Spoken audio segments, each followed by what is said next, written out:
Yeah, but I tell you, we was talking about grandma doing snuff, Fluke. You remember how she used to do the you do the snuff and stuff like that? Was it Copenhagen? What was it, man? No, no, it was something else. It was Scott's. Yeah, I used to have to go get it all the time. That was the brand. It was called Scott's. Hmm. I know. I told Jaquari my welcome to the snuff moment was she called me in the room one day, right? I thought she was calling me to come and watch it because she had the Tigers game on. I thought she was coming in. You know, she sit down because she usually called me and sit down and watch the game with her, right? She said, "Can you pour that out for me, please?" I'm Yeah, thinking, did me the same way. Mm-hmm. Look here, man. My mouth watering right now, and you finna bring that shit up, bro. Hey, man, you good on hey, that? hey, Fluke, I told you, Quarry, that mason jar, it would be this, it would be all the way up to this point. Mm-hmm. And I'm you trying to get look, that image out my head that I'm seeing right now, man. Hey, Fluke. she Hey, Fluke. said, "Don't pour it in the sink either. Pour it in the toilet." Pour it in the toilet. Hey, Fluke. Hey, Look Fluke. at. You ever kick one of them jars over? No, I never did that, but Yeah. I'm drinking coffee right now, and it just happened to be the same goddamn color and shit, man. So Mm. Yeah, yeah. hey, Same we can color. move past that, man. The Yeah. very that snuff was actually, man, my very, well, no, it wasn't my first, because I used to light the cigarettes off the stove for pop, but I think it was the thing that got me addicted to nicotine, because I snuck me a little I snuck me a little dip of that shit, and was nauseous and threw up and hacked and shit for about 20 minutes, but after that I was high in the motherfucker. I So said, yeah, you telling me it replaced, it was your version of heroin then. yeah. Because you know when heroin cats get that first hit, they Mm, throw up, they get sick and they throw up. yeah, Then the next thing you know, where it at? I'm looking yeah, for yeah. it. Cause I, Where cause it I, at? cause I swallowed that shit, But Oh man. yeah, I was high in the motherfucker shit. I was like, shit, this. Look, I remember because our dad used to get both me and Fluke to light the cigarettes and shit, right? But see, now I think I was the only one who didn't get addicted to cigarettes because y'all both soon after became smokers. You know what I'm Man, saying? I've I'm been gonna tell you. smoking. I've been smoking legit the better part of my goddamn life. Here's the crazy thing. I knew Jaquari was lost to us, right, Fluke? Because John said he said, "Spoke, go ahead and light that cigarette." So me and John sitting there talking and shit, right? It's a couple minutes, couple minutes. John said, "Hey, where that boy at with my cigarette?" Spoke. Shit. Spoke came walking in the room.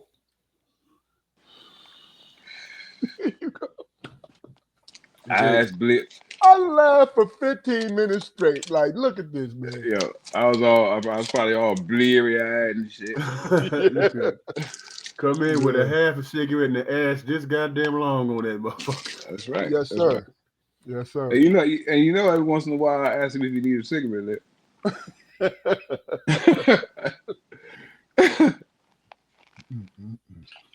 Yeah, like he told me, he said, son, light this cigarette for me, man, and please come back with more than half the goddamn cigarette, man. He did. He knew his sons, Jack. Probably when he seen I was stressed and shit, he's like, God damn. I guess he got to have something. Go on and light this cigarette on the stove. And that's what I did. And you know what's so crazy about it is, I remember when Mama was smoking. Because, she had big gaps in between smoking and not smoking.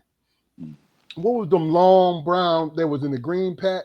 And I think there was in the gray pack. Moors. Horrors. Mm-hmm. I used to have to go to the store. And that's a funny thing, right?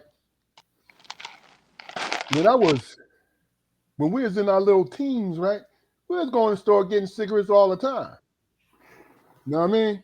No, cigarettes and gumbo, wasn't it? What's up, fellas? Hey, DJ, what's going on? What's going on, bro? Hey, we Let's live get it. right. We live right now. So Oh, shoot. no, you good. I was getting ready to say something. I'm glad you told me. No, as What was said? long as it's not X-rated. Hey, listen, the damn FCC be right sending mails to y'all houses. They ain't gonna send me shit because they don't know where the hell I live at. I live in the damn dungeon. Yeah. Yo, but you doing all right, man? Welcome back, brother. I'm great, man. I'm happy to be a part of this program, man. I was just gonna do the inner part and keep Big Dog saying, come on and join the family.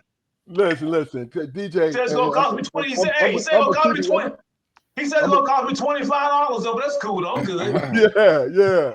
I'm gonna keep it a buck. Keep it a buck. DJ is a loner. So when he calls me for two reasons. And the most was if we ain't talked in a while. That's Hey, right. man, what's up with you? What's going on, man? Right?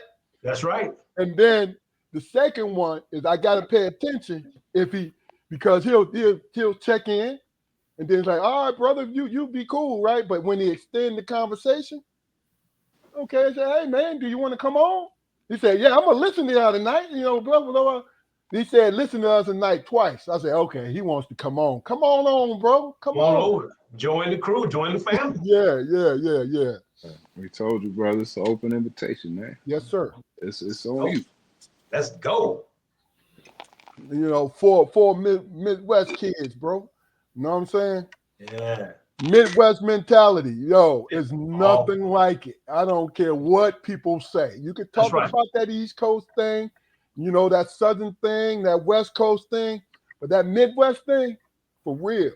But some people think if you're from the Midwest, something wrong with you. Like you think a weird, old-fashioned, you ain't smooth with it or something. Something wrong with you.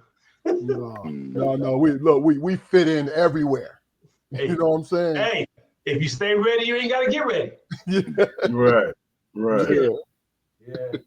And then I'd have people tell me, well, you're a little slow strong, so yeah, let me explain it. Really? Well, go ahead. We just be thinking. That's all. Just thinking. Yeah. That's all. Go ahead and explain to me how I'm slow, and when you're done, I'll explain to you what I've observed. Damn. In the meantime, brother. Yeah. Oh yeah. Hey, look, I wouldn't have it no other way. At one time when I was a youngin' in my 18 and 20s going to Pitt, I was around actual New Yorkers, you know what I'm saying? Brooklyn, Queens, that type of deal, right? And that was interesting. The men and women, they was interesting. Yeah. But then they lost me. Yeah. When they want to call everybody else country. Yeah. You know what I'm saying? Like, how does that figure? How you figure that out? We get everything first. Yeah. That's not necessarily true, bro. But you tell everybody you do, though. You know what I'm saying? Yeah. And I got some good friends from New York, so it's not like I got a problem with it. It's just it was funny. My indoctrination to all the different cultures was when I went to college. Okay. Good. Look. Pittsburghers is down home cats. You know what I'm saying? And can get a little wild. Philly. You know what I'm saying? DC, Baltimore, New Jersey cats, New York cats, Ohio. You know what I'm saying? It's like it was all that mixed up in there. You know what I'm saying? Like a melting pot. Yes, sir. But it was always, it was always a learning experience, just being around people and that sort of thing. You know what I mean? Yeah, I don't like when I'm around new people or whatever. I don't necessarily feel it's necessary. Yeah. Necessarily feel it's necessary. Yeah. To like tell them where I like for people to guess where I'm from. You know what I mean? Because a lot of times. Hold on a minute. You gotta explain that one. You lost me on that one. Cause I mean, I just I done lived in different places, man. Just being a natural mimic of people in those places or whatever. Sometimes I might use a slightly southern accent because I lived in North Carolina. I've been around a lot of people from northern cities or whatever, so I might speak a little fast and you use jargon or whatever. But people are very surprised when they find out that I'm from Michigan. Yeah. People think that Michigan is like Detroit, Flint, and farmland. That's all they think Michigan is. Okay. Okay. No doubt. Okay. Hey, look, I'll put it up on the screen, but another friend to the show, KJ. What's going on? KJ says, here we go. KJ says, here we go, gents. End of the year, hell of a year. I'm proud of you cats, and I love y'all. Strong Perspective Podcast is outstanding. You said you was country, Keefe. See, this is what I'm talking about. Right. You was cool country.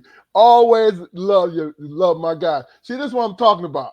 New York. Hey, KJ from New York. You know what I'm saying? and it's funny because of the what's going on, Javon? Yeah. Family, what's the deal, bro? What's going on, brother? Yeah. What's that? Dog son. Yeah, but it's funny. Like I watch. Like I had a good friend from New York, a teammate, Andre Williams, right? And he used to be on that country bumpkin, blah blah blah, bit bit bit. And I'm like, yo, the majority of y'all cats is from the islands, bro.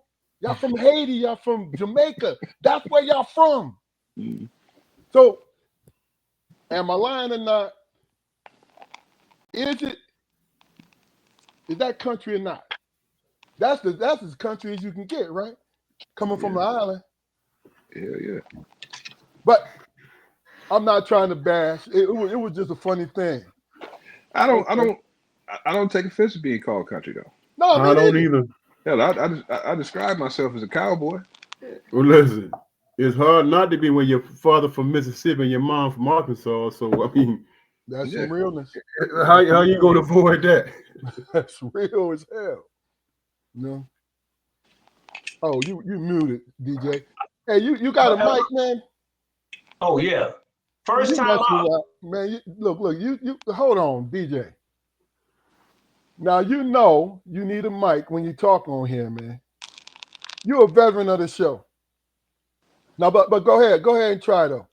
Unmute yourself and let's hear you. See if we hear the echo.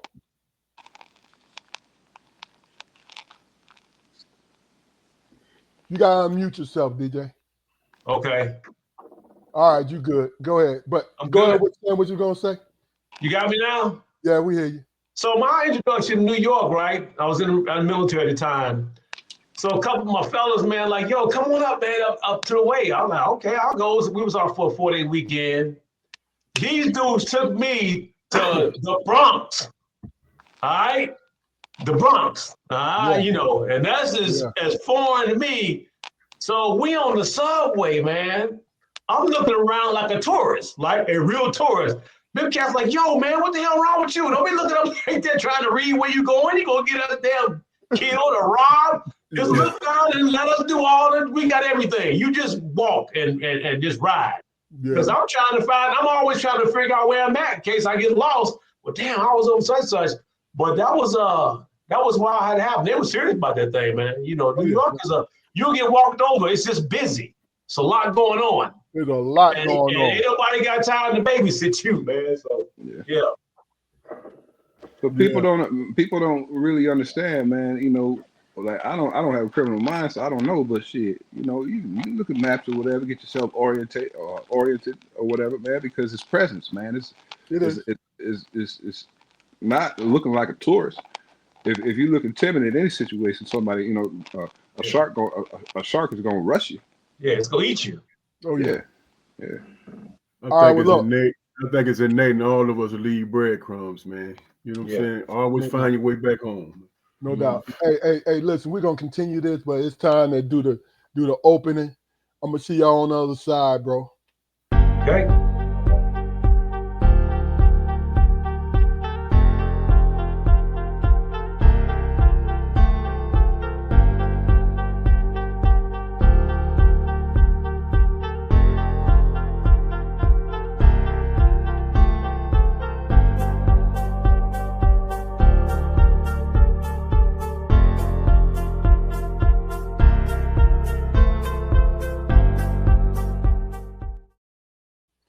Welcome everybody to this edition of Strong Perspective Podcast. I'm one of your hosts, Keith Armstrong, along with Uncle Spoke, Damon Armstrong, DJ, the guns, Marine Corps. Ooh. right? Gunnery Sergeant. There you go. Good to see Hey, you. look, brother. and every bit of it in person, his personality, every bit of it. I always enjoyed that brother. I was like, my man. Stay ready. You ain't got to get ready. Yeah. Shit. Listen, this is Strong Perspective Podcast. And look, this is a conversational show where we have every person in every walk of life. We have famous people like KJ Jones and Keith Barnes and my brothers and myself and DJ who have great conversations, man. It is what we do. We promote the conversation because not saying it's a lost art. I just think that it gets a little ignored because of the sensationalism of everything. And hey, I feed into the sensationalism, so don't get me wrong, like, oh man, I'm not being a snob. No, sir. But my thing is, I don't know about you guys, but I love conversation. I really do. You know what I'm saying? And do us a favor, go to our YouTube channel, like, share, and subscribe. You know what I mean? Build our numbers up so we can spread the word, the communicative word. You know what I'm saying? And guys, welcome. Hey, Jaquari, how was your day today? My day was almost perfect, man. It was almost perfect. You know, any difficulties I found in it, I created myself. You know, holding on with both hands, man. Every time I feel it slipping, I remember I am created in God's divine image. So, you know what? That's perfect, man. But you know what popped in my mind, trying to be funny. I said, whenever I got it in my hand and slipping, I said, you know what? That's a little bit too much lotion. When I was a little boy, youngin. Okay. All right. That's when you got to switch up, bro. Damn. I didn't believe he kept that to himself. You know? Shit. Damon, how you doing today, brother? Welcome back, man. You know. I know, man. How are you, man? Bro. I'm doing good, man. You know what I'm saying? Always land on my feet, brother. You know what I'm saying? Spend the day with my grandbaby. She made sure I did my stretches and all that, you know, so I can keep up. You know, yes, that was sir. pretty much what my day was. Okay. Cool. DJ, man, welcome back again. Like I said, how was your day today, brother? I appreciate y'all, man, always. It was fantastic, man. For me, anytime you're into the dirt, you're okay. And got a little exercise in, ate again. I don't know what's up with that. But I'm doing good, man. I'm just enjoying living. That's all. And I'm just happy to be here tonight with you fellas.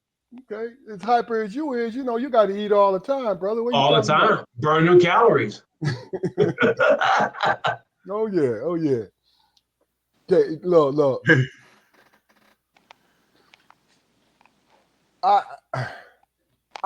put as the heading for this episode, basically the yearly roundup, this year in review, and all these different things like that.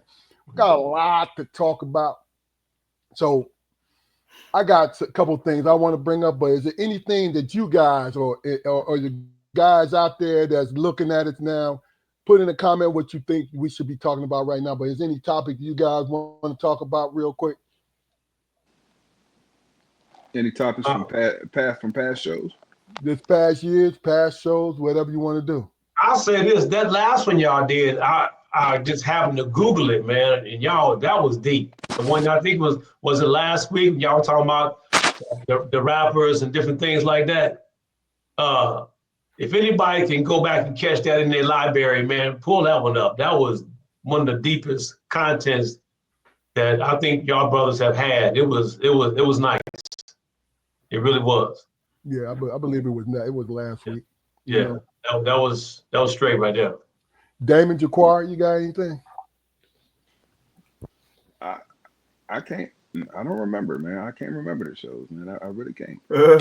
Okay, well, what you want to talk about is what I'm saying. We ain't got to talk about the shows, you know what I mean? Because we did about a $150 of them so far. Probably more than that. Is that many? Oh no, I think it's a little more than that. But Wow. Anything you want to talk about? We talking about your the youngin last night, man. Won the Heisman. We had a little discussion about him last night. Travis Hunter and the girlfriend. Yeah. All right, that's a good one. Let's just start from there. Yes. And I want an old head point of view because Yes. man, look, Yes. I want to get it from you guys before I give you. No, let me give you my take, man, so y'all understand where I'm coming from. I understand people who want to help. You dig what I'm saying? Okay. People who want to help by giving their opinion, right?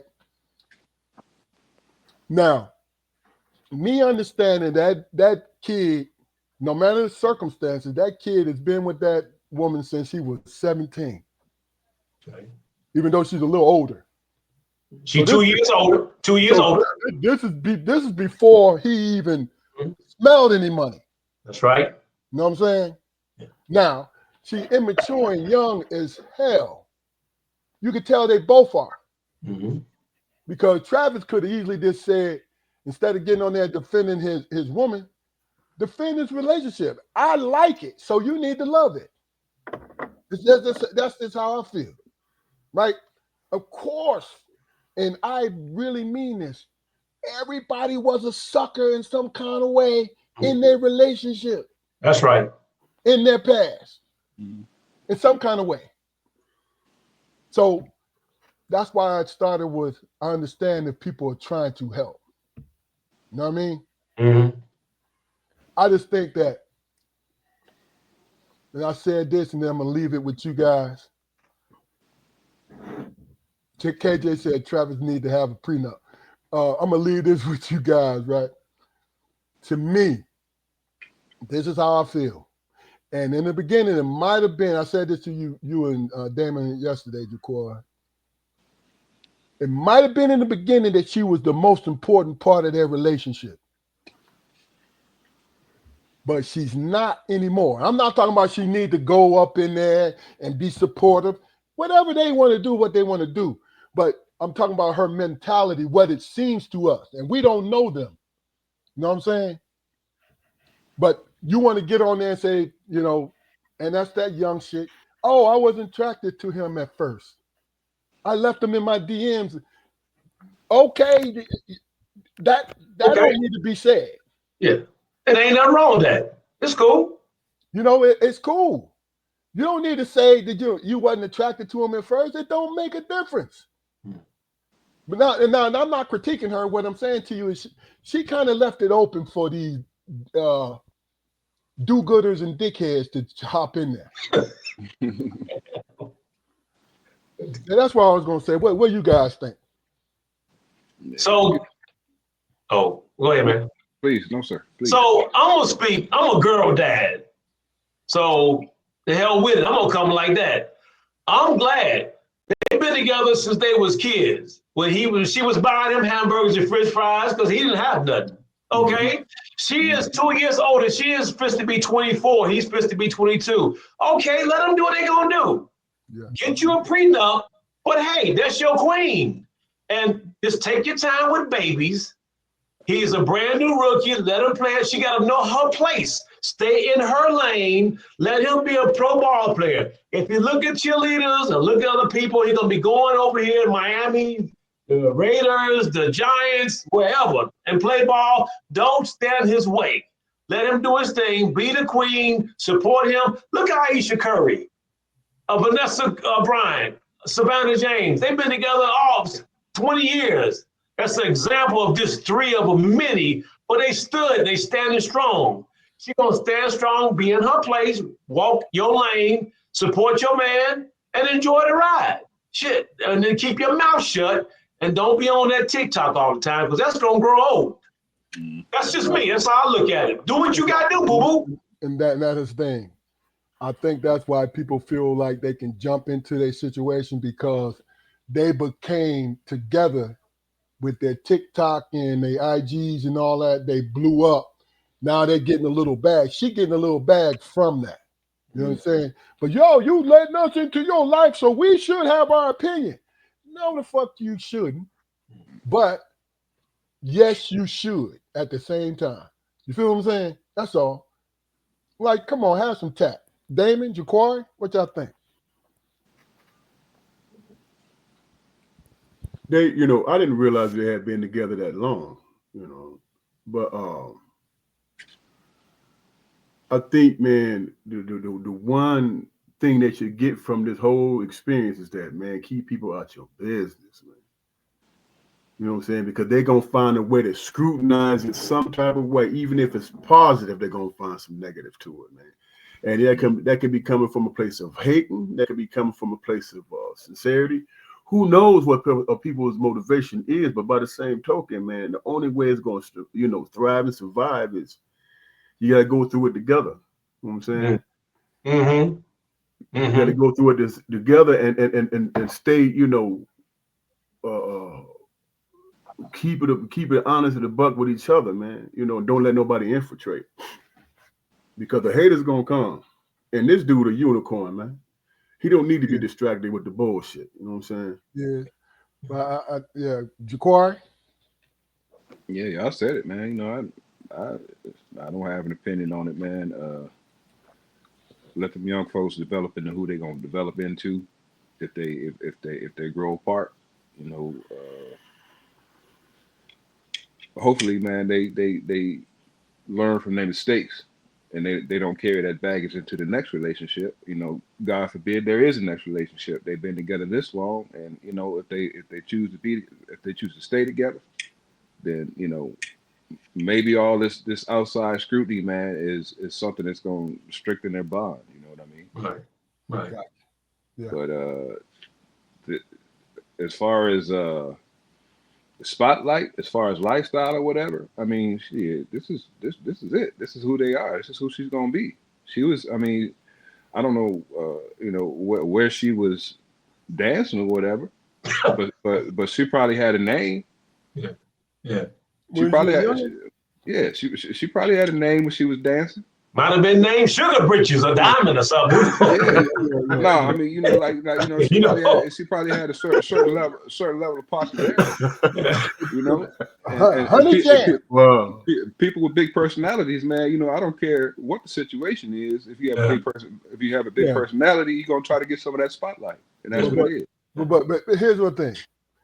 I don't think that she was ever trying to get the spotlight or trying to steal it from him. What she exhibited to me was being immature. And like I said earlier, this is my opinion. If she was my daughter, this is the advice I should give her. Don't ever go into, when she was growing up, don't ever go into a relationship. And if you feel like you're the most important person in that relationship, instead of the relationship being the most important part of it. Because, you know, it's a difference. In every relationship, you know, it's a difference, right? Where the kind of relationship, it's all kinds of relationship, but you know, what really, when you're young, what dominates, the two that dominates is one of the two people think that they're the most important part of that relationship. Mm-hmm. Like they shit don't stink. Mm-hmm. Oh, he worshiped the ground, or I got her locked. You feel what I'm saying? Okay. And then when something happened, now all of a sudden they have nervous breakdowns, and then they hide in bushes and shit, and then they, you know what I'm saying? Like, if you Cutting And, tires. we learn that as we get older, that the cutting tires relationship and is busting more windows important and than the shit. individuals, right? Mhm. Can y'all agree with me and disagree? If you disagree, just let me know why. That when we get older, when we have relationships, it shifts from individual importance to that relationship importance. Because as men, and I'm being real about this, we give up a lot for our relationships as individuals. What do you think? We do. Guys out there in the chat, what do y'all think? We give up, as men, we give up a whole lot when it comes to our relationships. That's deep right there. Gosh, as much as I like to talk, boy, you called me at a standstill on that one. Damn. Okay, let me elaborate it just a little more. Damn. If you love your woman, right? And your woman, whether she asks for it or not, you have to give up something that's personal to you as far as your time is concerned. That's personal to you, or activity is concerned, because you'll give it up. A man will give it up quicker than a woman would give it up. I think. That's my opinion. Now, any young ladies out there that disagree with me, please let me know and give me your side of it. But that's how I see it. That we give it up quicker. You know what I'm saying? For the sake of the relationship. So you saying like time is you saying when you mean by time, you mean like coming home after work and doing those kind of things, or you mean just putting everything aside, all the past? When you say time, what do you mean by time? Okay, what I mean by time is this. Before you got with your significant other, right? Okay.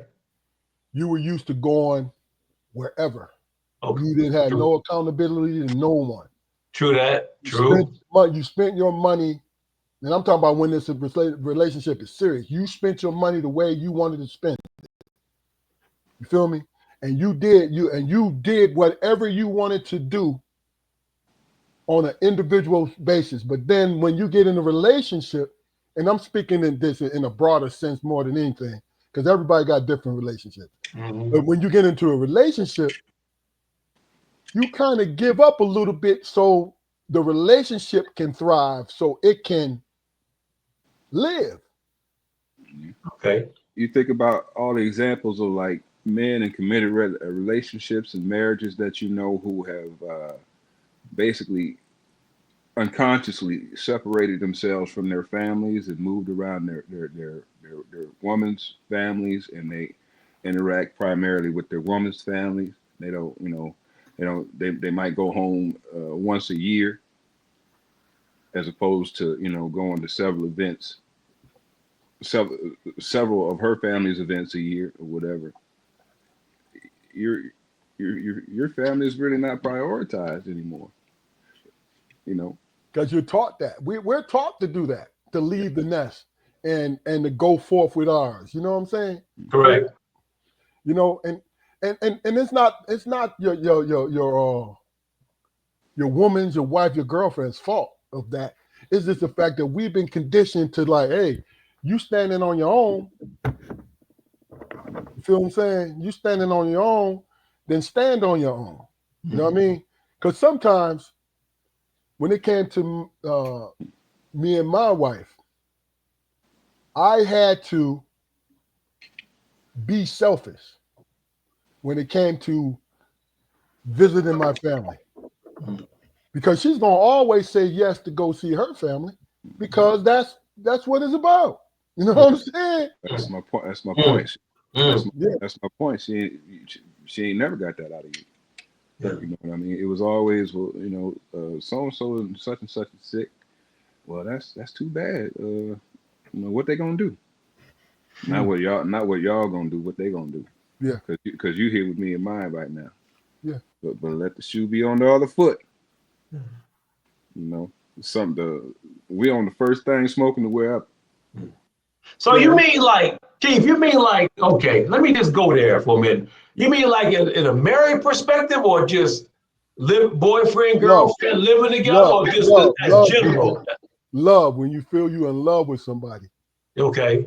And because go ahead. Because you said time. When you cohabitating, it ain't your time. It's her time, and it's the kids' time. You just get in when you can fit in. That's just the American way. You go to work, you come home, you expected to jump right in there and make things happen. You know what I'm saying? Because that's the way we do business. When are you gonna have time for yourself? So I'll say early on in the beginning, you either make time, make that known. Look, I gotta go with the boys, hang out a little bit, whatever we gonna do. So that way I can stay positive and stay focused on this thing. Because if I just keep doing the same thing, especially young cats, they get old, they get bored. They're like, man, I'm tired of doing this. And before you know it, you got 2-3 head of youngin', and it's been 10 years, he ready to go about his business. So you got to have a plan along the way. That's why a lot of folks are not trying to really hate on Travis, but they're trying to make him look ahead to where they went through. And that's why I say you can't do that, man, because everybody different. Shit, things work different. Everybody's different. I think. Maybe I'm wrong. Damon, I mean, you always have the same but a slightly different perspective on this. What do you think? But my thing is this, man. It all depends on the support system that your woman has, man. You know what I'm saying? If they're close to their mom or dad or whatever, it's going to that connection is going to be there. And far be it for me to interrupt that relationship. As far as the man and his family, that's just a matter of deciding. Okay, I'm going to make sure I'm interacting with mine too, and there shouldn't be any animosity there. You know what I'm saying? It's just a matter of making a decision, you know. But I wouldn't make it I wouldn't see it as some type of conflict.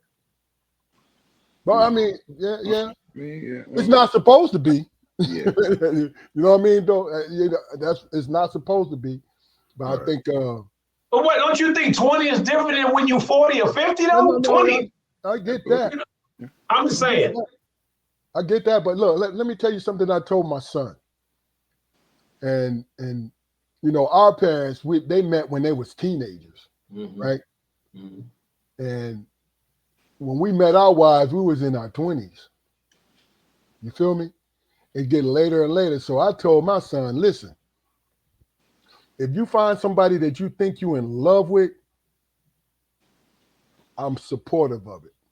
I'm not going to talk against it. But I know from 20 to 27, Woo. and I'm joking when I say this, but I'm serious at the same time. Boy. There's a propensity for the majority of us not being shit. You understand what I'm saying to you? Not from a selfish point of view, is my opinion. What you're doing, you may be doing right. So it's not like you doing some sneaky shit. No, I'm talking about as far as you still thinking, oh, what the fuck? What about me? What about me? That's what I just said. Yeah. What about me? You know, I think the older we get, sometimes we go in different directions. Because look, DJ, you're single. Correct. And you were on earlier episodes of ours where you said you're looking for love. Let me clarify that. God dang on it. So man, the expectation, like you've been saying, the expectations are different when you 22 versus when you 58, 62, 63. It's the expectations. Like, I ain't trying to raise no grown woman, and I ain't had no woman trying to raise me because I'm set in my ways. Gotcha. And like Damien was saying, you got to know your role, man. It's a delicate situation.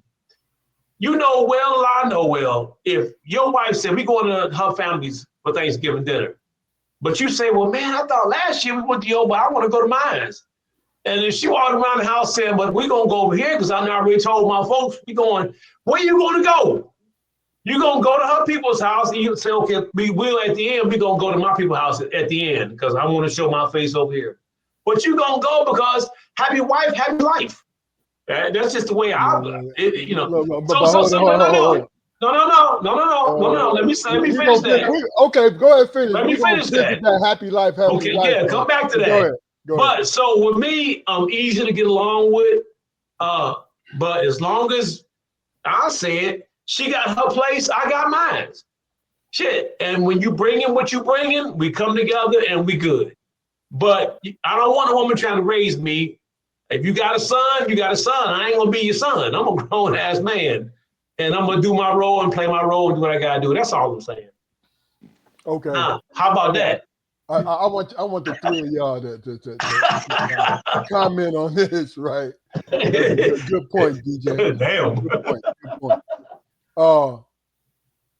Happy wife, happy life, man. Is that a form of conditioning or not, man? Can y'all please come on, man? Hey, man, it's a reason why. It's a reason why they know words that rhyme with husband. Don't nobody give a fuck. Don't nobody give a fuck. Yep. They don't give a fuck. That's true. That's what it is. I mean, you know, you do everything you can, you know, within your power. Sometimes, you know, it's a little too much to make your wife happy, you know, but it ain't always reciprocated. It's not. Yeah. And I'm not saying that the shit that you do to make her happy is the right thing. I'm not saying that, you know, because as men, we go off of, you know, what we notice or whatever, not necessarily what they tell us. If my wife is partial to goddamn a certain brand of pocketbook or whatever, and I see, you know, every time she happy with a pocketbook purchase and it's that brand, then, you know, when I'm trying to do something nice, I'm gonna go out and find that brand. Buy for it. But yeah, it's just money. But how many times have I ever gotten that right? No. But you're supposed to establish that when you was 25 years old, though, not 25 years later. I'm saying. It's always been like that. It's always been like that. I mean, Okay. So it ain't nothing new. I mean, okay. But you some situations, man, you know, it's just taken for granted that as a husband, you're gonna be taken for granted. That's just true. That true. Damon, what you think? Happy wife, happy life. There's a lot of truth to that, man. You know what I'm saying? Mm-hmm. There's a lot of truth to that. And if you start something, you got to finish that shit. You can't renege on it. You know what I'm saying? If you used to doing this, that means that's how you gotta. You know what I'm saying? That's a good point. That's how you got it. Then you're gonna be a hypocrite and say, all right, I'm tired of doing that shit. We're gonna change it up. I'm time for my belly to hang. Huh? Okay. They're gonna feel some type of betrayal behind that. No? Yeah. Wait a minute now. That's right. To your point, Damon, to your point, what about on the wife's side? Do you have a betrayal when she don't keep up? And this is speculation. It's not you. I don't want you to answer because I need you to have a happy wife. So, but speculating on this. Does it matter to you that your wife is not the same person she was when you first met, that you was attracted to? Does that matter to you? Absolutely, it matters. Okay. Yeah. You know what I'm saying? I mean, how do you mean? You know, through that whole process of courting each other and coming together, you know, there's certain things that you become used to that she provides for you. You know what I'm saying? That be it the personality or whatever they do. You know what I'm saying? You become used to it, and there's no confusion behind that. Mm-hmm. You know, there's no confusion behind it, and it's something that you know you can coexist with each other because it's a give and take situation. But if it's something that's if it's a situation where they like, look, you know why the only reason why I'm with you because you provided this and that, and there's no real no real relationship or intimacy behind that, man. It's not built on a strong foundation, man. It's just like, oh, only reason why I'm with you because you gave me this. You know what I'm saying? Or a situation to say, you know what, I love the way you love me, so that's the only reason why I'm with you. Bullshit. That's a problem. That's a problem. That you can, that's a joke. You know what I'm saying? And you can't build anything on that premise, man. It's just silly. I got you. So do you hold on, Keith? Hold on a minute, Keith. Do you stay in that, or do you say, man, we need counseling, or somebody need to go? What do you do? Well, you come up with the understanding that that's what it was built on. You provided this for this person to make them happy, and that's the only reason why they with you. You know that. You know what I'm saying? So should you tell them from beginning to the end, this is what I love about you. Please don't change. Should you go that route, or should it just be you mentioned it one time and you expect them to hear you? So Keith, hold on a minute, Keith. So let's just say this. I'm gonna go there for a minute. I don't want you to get in trouble, because let's say you've been buying your wife flowers for 10 years, 10 years or 12 years. And then you buy flowers and she say, you know what, I don't really like flowers, but you've been buying them for 12 years or whatever. And you say, well, dang, why you didn't tell me that earlier? And let's say it turns to an argument. And you say, well, what do you like? And she say something like this. Check this out, Jakari. Let's say she say, well, you're supposed to know because you've been here 12 to 15 years, but you still buy them damn flowers I don't like. Now what you gonna do? That sounds like a person. Yeah. Let me ask you this then. And I'm answering your question, actually, DJ. Our job is to listen to our women. Their job is to listen to us. Right? Okay. So when you feel your woman is not listening to you, that is a problem, correct? Correct. Now, if she don't communicate to you, hey, these flowers is getting on my nerves, right? Right. And how do you, and I'm speaking for the fact that your reaction to it, you said, well, why didn't you tell me that a long time ago? Mm-hmm. Why didn't, and being the advocate on this, then let me ask you a question. Why not just say, okay, and leave it there? You saying the dude or the wife? Yeah, the dude, like, oh, you don't want, okay, that's it. That's too simple though. But and sometimes the simplest thing, DJ, the simplest thing causes the biggest problems. Keith, you know and I know, how many black men gonna go, okay, all right, baby, that's cool. I'm gonna change. I'm putting my hand up. If my wife tells me, if my wife tells me, hey, Keith, I don't want you to do that particular no flowers anymore. You know what I'm going to do? I'm going to figure out a way to spend my flower money on something personal or something that she asked for. Yeah, I mean, and I'm gonna tell you, I'm gonna tell you my experience, man. You know, early in my relationship, before we even got married, man. You know, I would buy her things, and I was told on several occasions that our taste didn't match, and I said, okay. So, you know what I did? I stopped buying shit. Wow. Simple as that. I stopped buying. Or you read the signs and say every time you buy some flowers, and they ain't put in a vase of no damn water and shit. You know what I'm saying? I know, man. I mean, but you can interpret a whole lot behind that. Hey, baby, I appreciate the flowers, but you see, I don't put them in no water in no vase, man. You ain't got the hint yet. You the one watering these flowers and pruning it and hedging them and all that. Mm-hmm. It's just obvious, man. I mean, but it's into these flowers. As intuitive as probably every woman in my life claims to be, they're not very intuitive, you know, in regards to their mates, because you know intuition would have told them to at some point to tell them to stop buying the goddamn flowers. Okay. If you don't like if you don't like a situation, okay, all right, you may have enjoyed it in the beginning, okay, but after a certain period of time, it starts to get old. Right there. Yeah, Right there. Right there. It gets old and That's the everything. answer. The best thing you can do as the recipient is to say, well, you know what, I'm not really feeling those, anymore. So, it's cool if you stop. Look, Instead of letting those small annoyances build into a conflict over the years.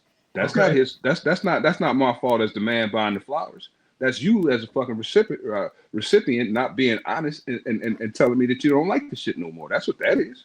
okay, now this is an isolated case when it comes to this flower situation that we on, right?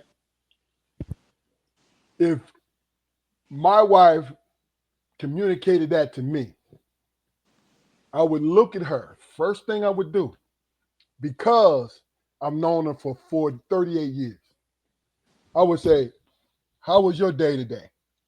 Before I even made a decision, how was your day today? Because sniping is a big part of long relationships. What do you mean by that? When you're in a long relationship, this is my experience. When you're in a long relationship, this is 3 decades, man, going on 4. When you're in a long relationship,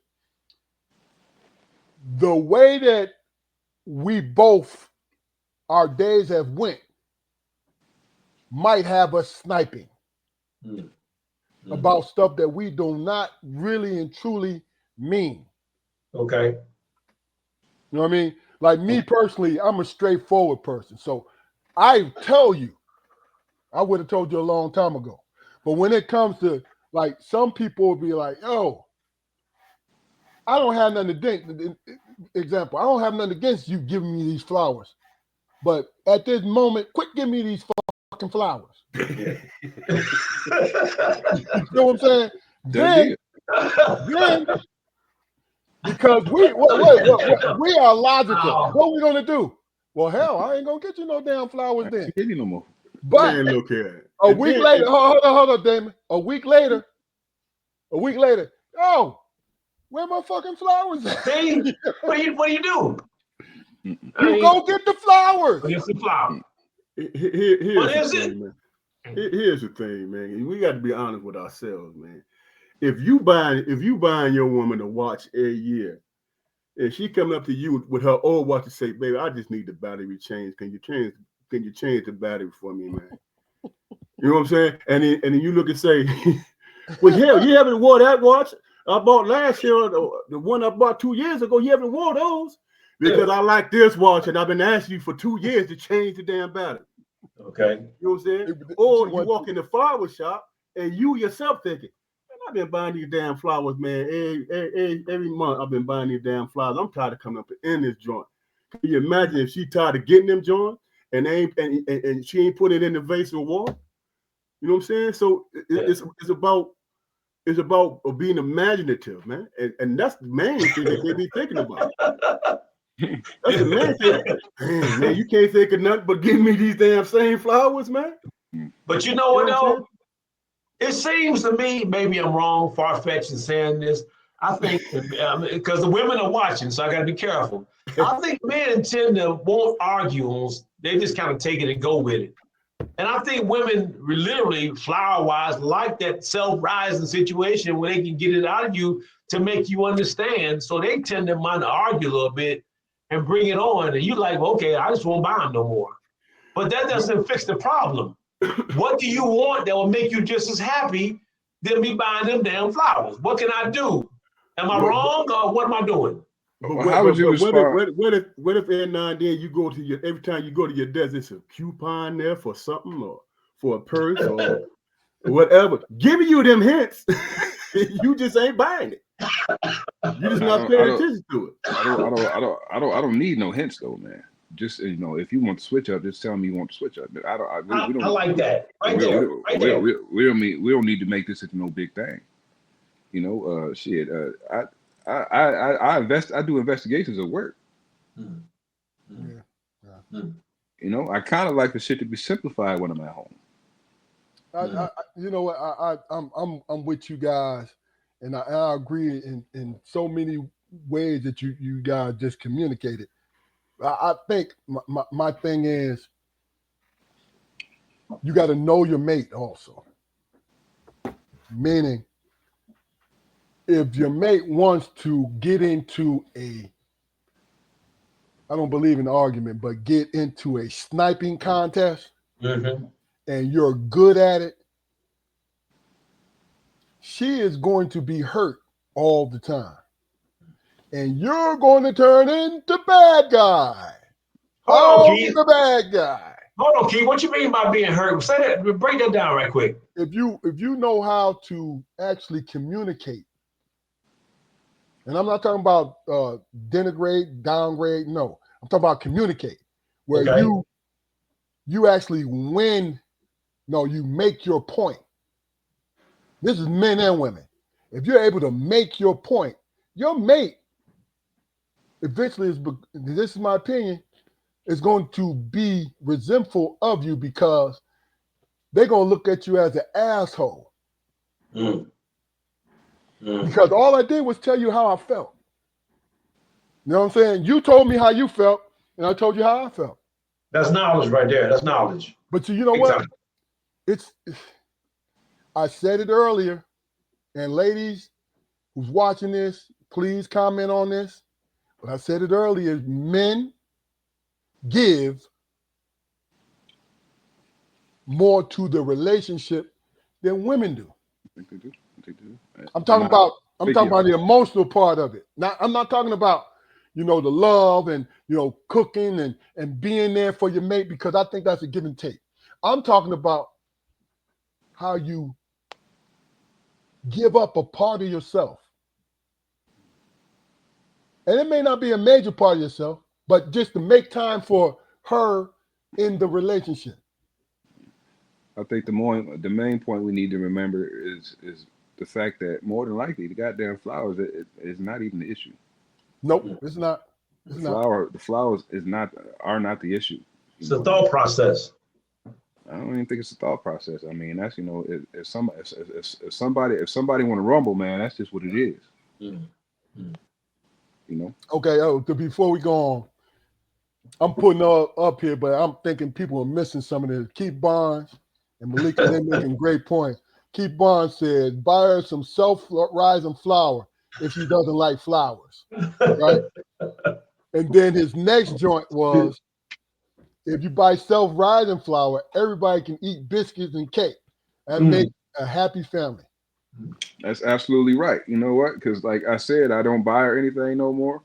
Instead, we go shopping and we both get our shit. Ooh, you're a better man than me, because my wife like to walk in circles for hours, man. I can't. Fuck it, man. I'm working for a payday right now. Yeah. So listen, I give my wife, say this is no lie.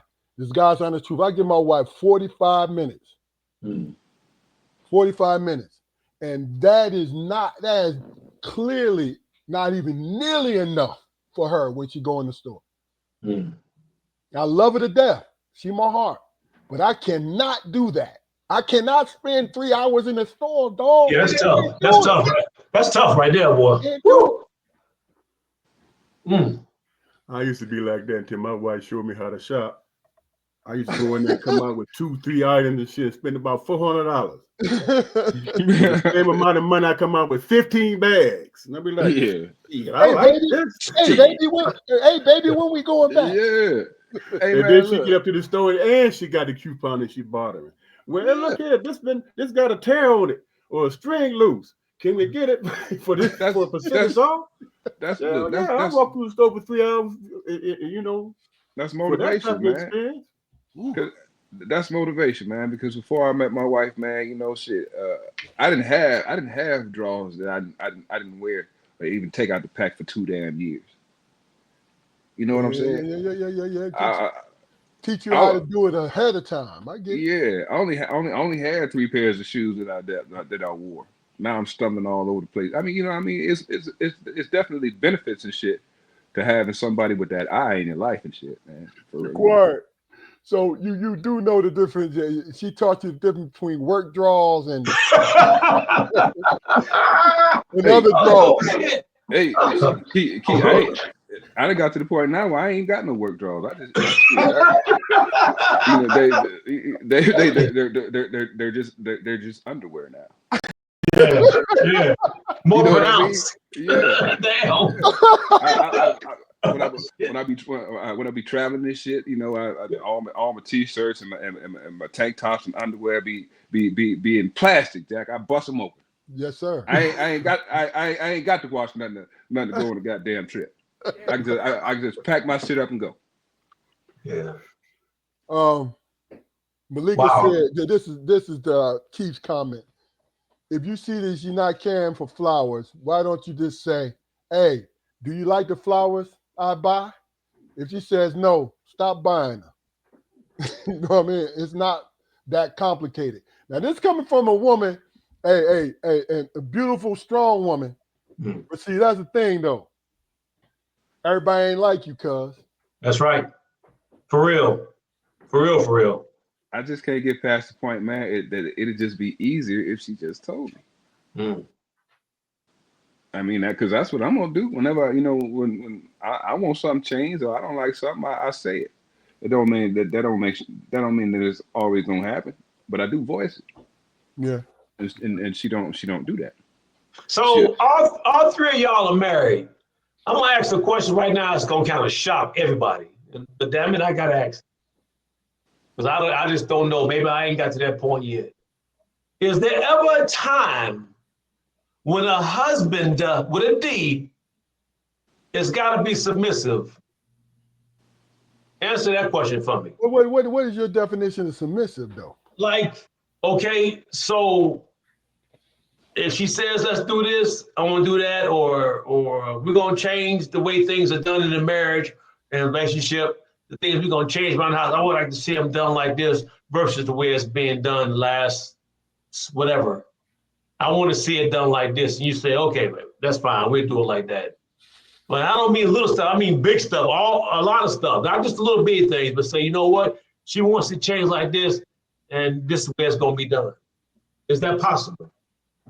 Absolutely. Why? Anytime as a man, you know, with how society says that we're supposed to run our households, anytime as a man, you stop it and you truly listen. That's submission. You don't think? Wow. I mean, I think, and just to piggyback on Jaquari, I was told by a very wise man, the sign of a good leader is someone who know how to follow. Okay, I've heard that before. You know what I'm saying? I received that. Look, if I understand if my wife was, I keep saying my wife, I'm not trying to personalize this too much, but if the woman that I'm involved with, right? If I see her as super intelligent, I'm going to listen to her. Yeah. I'm going to listen to her when she has an opinion. Know what I'm saying? Now, is it going to sway my opinion? You know, if we're together, of course, I'm going to reserve the right to change my mind from where I'm going with it. You feel what I'm saying? Okay. Now, if I don't, I've never been in this position before, but if I don't think my woman has either common sense or the other kind of sense, I'm going to still listen to her because what she's doing is giving her observation of what she sees that we're going through. Absolutely. You see what I'm saying? No, Keith. No. Stop. Let me put it to you. Wait. No. All right, go ahead, Jaquari. Go ahead, DJ. Let me put it to you like this, DJ. If I'm Phil Jackson, okay, and I recruit Michael Jordan, and then bench him, what good was the acquisition? Ooh. I'm married my. I'm married my. Well, no Diddy. I'm married. I married Michael. I married Michael Jordan. Okay. So I'll be a fool. I'll be a fool not to put her in the game. Gotcha. But that's what I'm saying.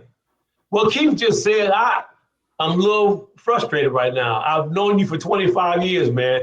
You are 6'8", borderline 6'9", a dominant alpha male. You gonna sit here and tell me after all these years, and I'm not just gonna pick on you. If your missus says we're gonna do stuff this way, you gonna damn it do it. I don't see that like that. I don't see it. DJ, I got a family. Okay. It's not just me. It's not just her. I have a family. If she says something that's right, brother, I would be a damn fool if I didn't listen. Yeah. I like that. That's I all. like it. Okay.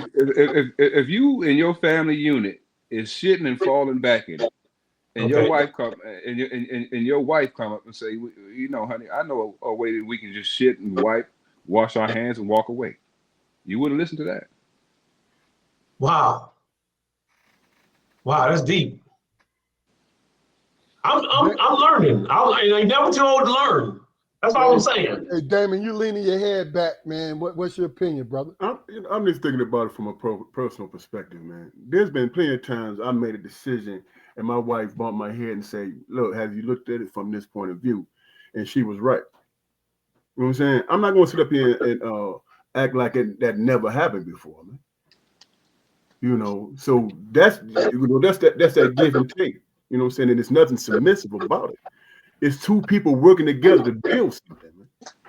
And that's the way I look at it. Now, it also is contingent upon the communication, how it's conveyed to me also. Okay. You know what I'm saying? Oh, okay. Man, great damn point. If you're gonna boy me and talk and say, hey man, that's stupid or whatever, come off on that kind of way. Of course, I'm not gonna listen. I'm not gonna be. It's time to turn it into the ravine. I'll kill us all. God damn it. Be sitting in your back in your mind, telling me, what the fuck she thinks she's talking to, man? And that just gets rid of the whole conversation. You gonna turn your whole pride into it, knowing your pride ain't shit right now, but you like, fuck that. Right. You right, but I ain't giving it to you right now. Yeah. We gonna table this shit. Yeah. And so basically what it is how it's communicated to you. Is that a big part of because that's a big part of my situation, man. Because I'm always willing to listen because I've always been able to right my ship when I had my ear open. Yeah. You feel what I'm saying? But for me, man, honestly, man, for me, even that, man, if anybody has earned the right to call me a dumbass motherfucker, it's my wife. Okay. If something in the program ain't working and I refuse to see it, and she's a knowledgeable resource for that something, I'll be a damn fool not to use it. And if you see that as submission, then hey, that's DJ. But has it always been like that? Or have you grown into that? DJ. Yeah. What is your definition of submission, brother? Because we giving you our opinion, but what is your definition of submission? So, man, this is hard for me. So I've always thought that leadership was leadership. You're gunning. Well, I understand that. But it's gonna be like this until you can prove me wrong.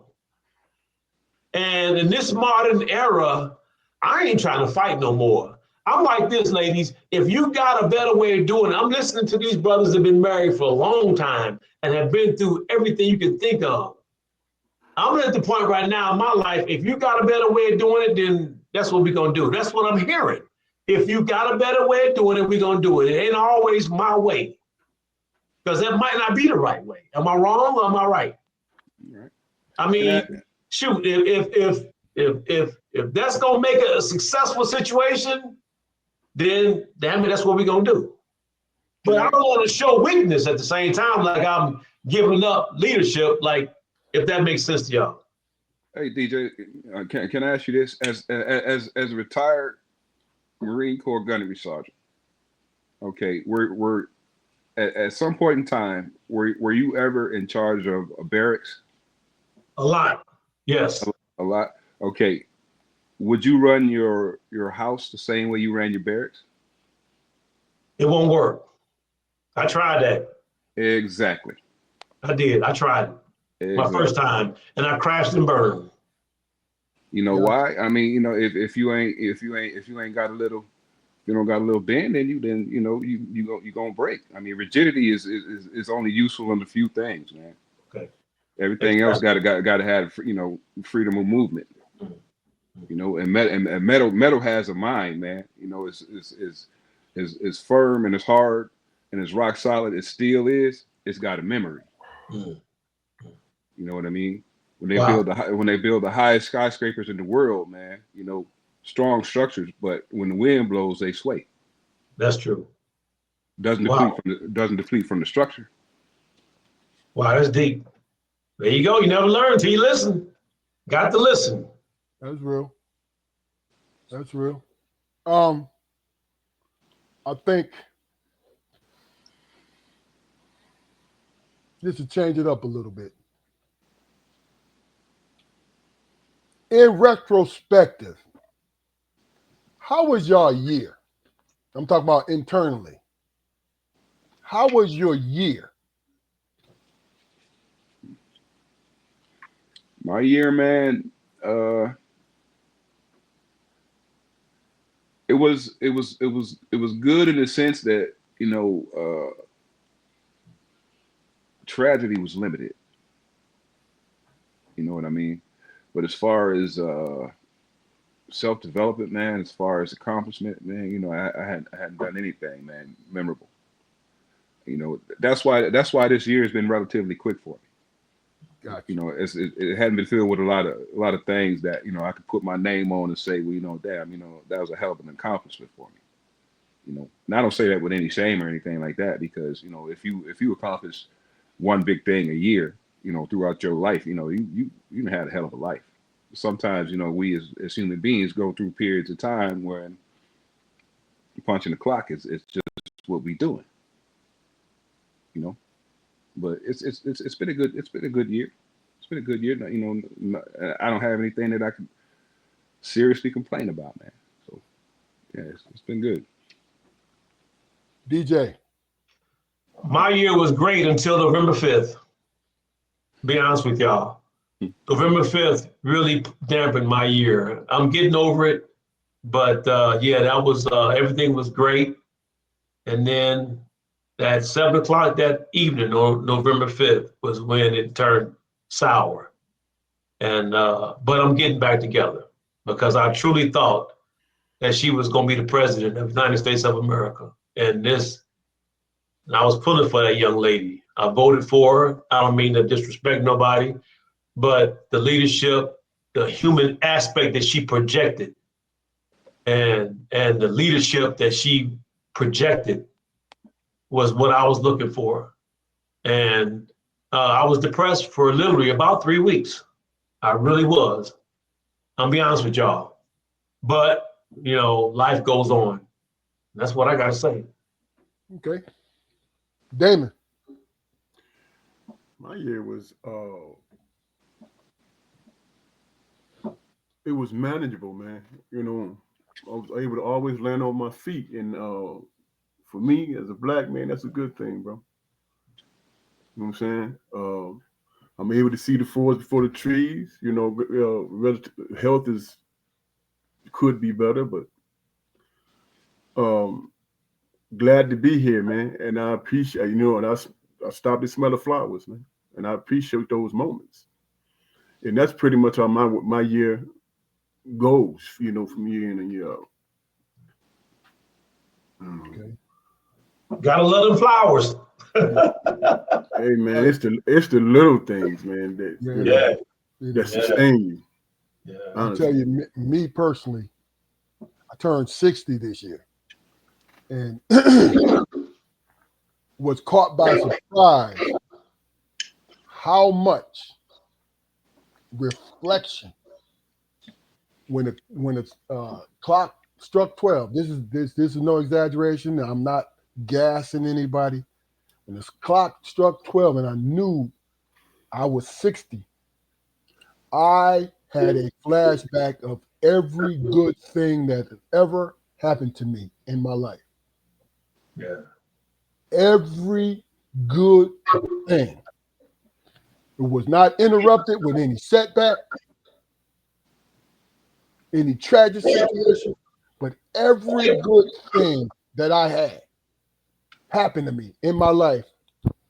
I sat there and I was watching a little movie. I was watching a movie, man. Watching this movie and was, when it was over, and it's to be continued because there's plenty of sequel room in this shit, right? When it was over,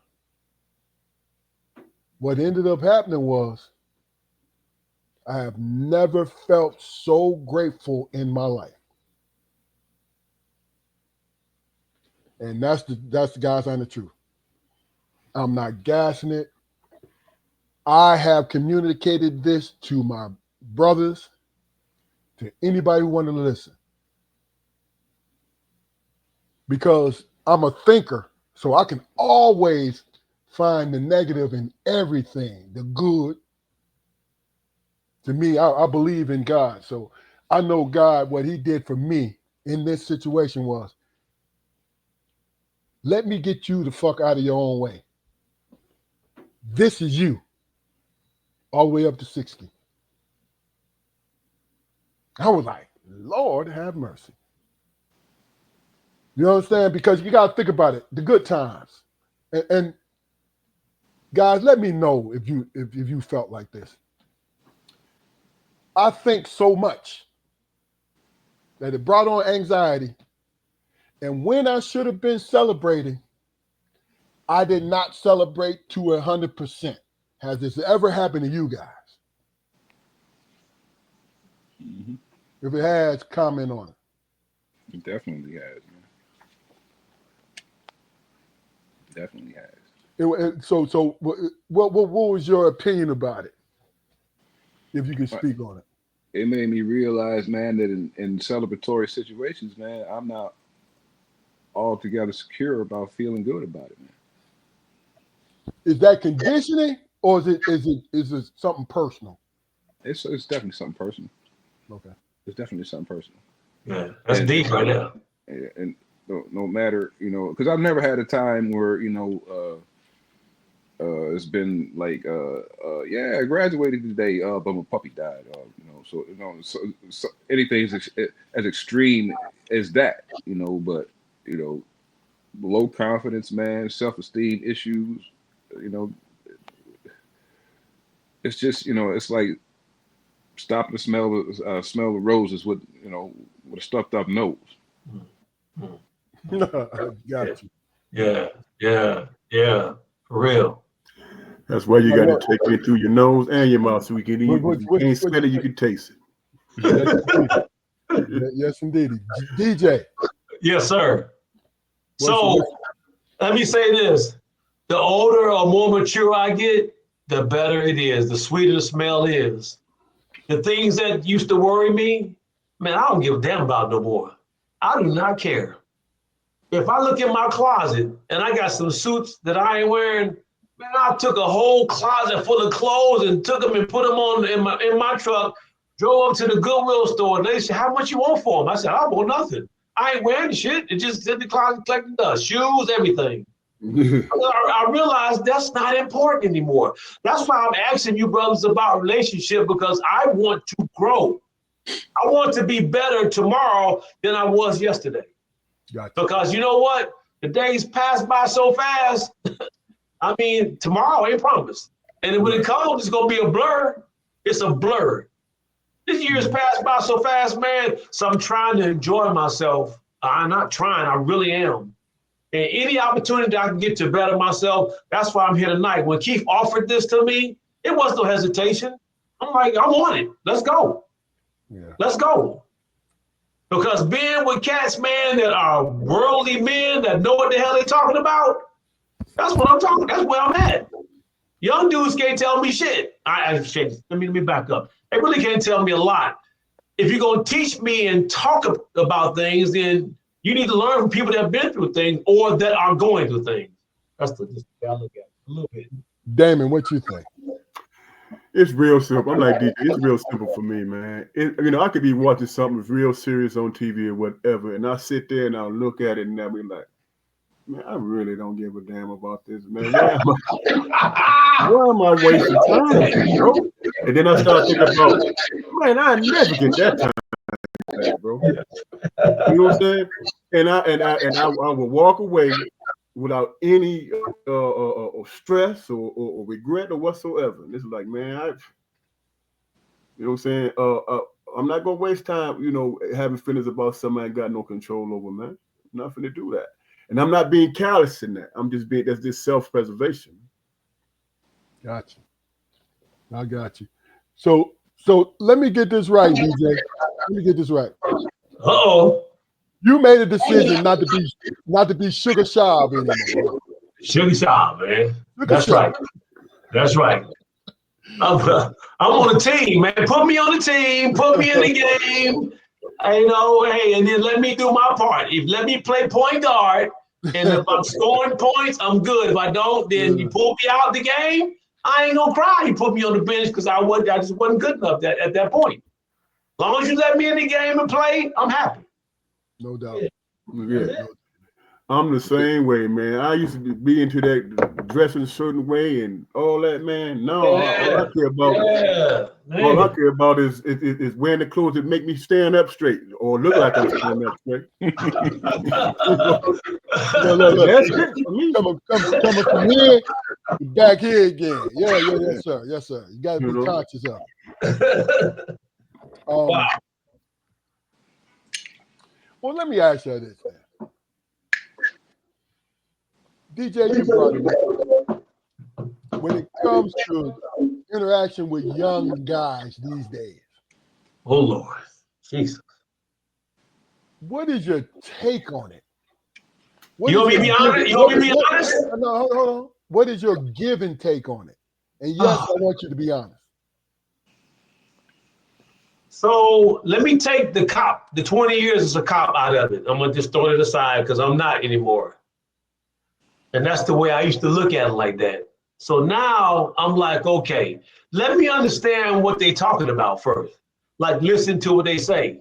Like, these dudes, you YNS Gully and Lil Durk and Lil Breezy and Chris Breezy and all this, and kind of listen to what they're saying so that I can learn to properly communicate and to understand what they're saying, because no matter what we disagree with, our time is going to be over and it's going to be their world.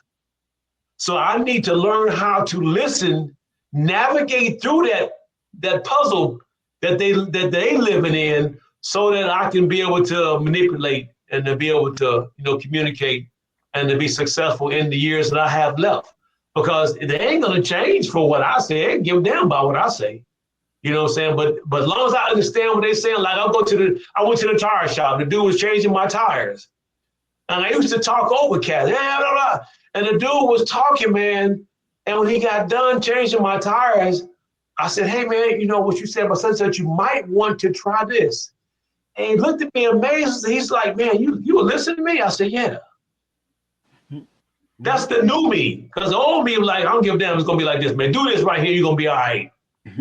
Does that make sense, Keith? Am I on track? Makes sense. Jaquar. For me, man, like through my job, I spend a lot of time, with young men, and over the years, when I was privileged to hear what certain one's opinion of me was, it wasn't, my humor, which is always present. It wasn't my presence, my authority, or anything like that. The thing that always got next to dudes who society would finger as incorrigible. It was my patience. It was my patience. I had a young man tell me, above all else, man, that was one thing that he learned from me. Wow. That was huge. That was huge for me, man. Because I would go, I do groups, throughout the week or whatever, man. And I used to write things down, man, so I could have something prepared, to say for the group or whatever. But after hearing that, I realized that it didn't even matter, because rare, I remember that as a young man, rarely did I listen to what the old head had to say, but I paid attention to how he conducted himself. Wow, say that again, man, because that was powerful. Yeah. Yeah, rarely did I listen to what the old head had to say, but I paid attention to how he conducted himself. Wow. Yeah. Damon, did you know? No, for me, it's real simple, man. I try not to be a damn hypocrite, man, because when you're young, you do and say stupid shit. First of all, and second of all, if I am asked, I will be like, no, if I see somebody doing something jacked up or going down the wrong road, and I have to be asked, first of all.